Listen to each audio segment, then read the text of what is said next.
In this tutorial, I'm going to show you how to create a color wheel in the Collage Center. So we're going to be using kind of the tear and glue method, and we're going to have these little kind of spaces to make it look almost like mosaic tiles. So you want to get a few things. Start by checking in the scrap box rather than the fresh paper that's on the little blue shelves. If you look in the scrap box, especially for something like this where we're ripping small pieces, you can definitely find what you need. And just get one color at a time, and also your bottle of glue. So you can really start with whatever color you'd like. So let's say I start with my red. Get your paper and your bottle of glue, and I want to just show you how to open this. So a lot of times students have trouble with this. So there's a white dot right now. If you twist it, you'll see now it's open, and when it's time to close it, you just twist it back, and once you see the white dot, then you know that it's closed, okay? So I'm going to start out by just making sure that I have it on the right spot. So I'm going to double check my label that I wrote, and I'm just going to put a little bit of glue in that area. Okay, you can either do it by swirling or you could do little dots.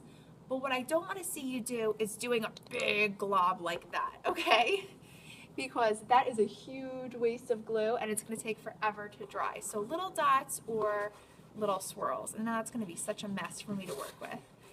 Now you also want to start to rip little pieces like this so that it looks like almost like little tiles in a mosaic. So I'm going to rip little pieces. They're about the size of my fingernail, the little pieces. And this is going to make it look really nice. This is also great for our fine motor skills, which is what makes us great artists. Now, it's okay if you leave little spaces. Don't leave spaces that are too big, right? So if you start, you know, like we don't want to put them like that, kind of close to each other. And also, we want to try to keep them small, about the size of our fingernail. If you notice that you start getting big, like, you know, you start to get a little lazy, you put it down, just pick it up and just rip it in half and put it back. So I'm going to need a little more glue, so just a couple little dots in my area. So make sure that when you're doing this that you don't start to get lazy and do big old hunk pieces. Okay, you just fill the whole area all around the edges. And if you'd like to check, because we want to have good craftsmanship in our collage, in the Collage Center there's a rubric on the wall that shows you what good craftsmanship looks like in a collage. So all your pieces are glued down firmly, they're nice and close to each other, everything's nice and carefully placed on. You want to try to be either the 3 or the 4. When you start getting into the 2 or the 1, that's when you start looking very sloppy, having a lot of pieces kind of sticking up. So we want to keep our pieces nice and small, glue them on nice and neat, and just do one color at a time.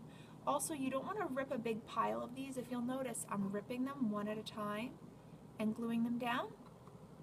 If you rip a big pile, see how I got that glue on my hand from that yucky pile? If you rip a big pile of paper and then you have to clean up and work on it next time, you just wasted all that time. So always do a little glue and then put them down as you glue them. Okay? So once I would finish my red, I can move on to my other colors, and just make sure that you're keeping your pieces small and just doing a little bit of glue so that you can have really nice, neat craftsmanship.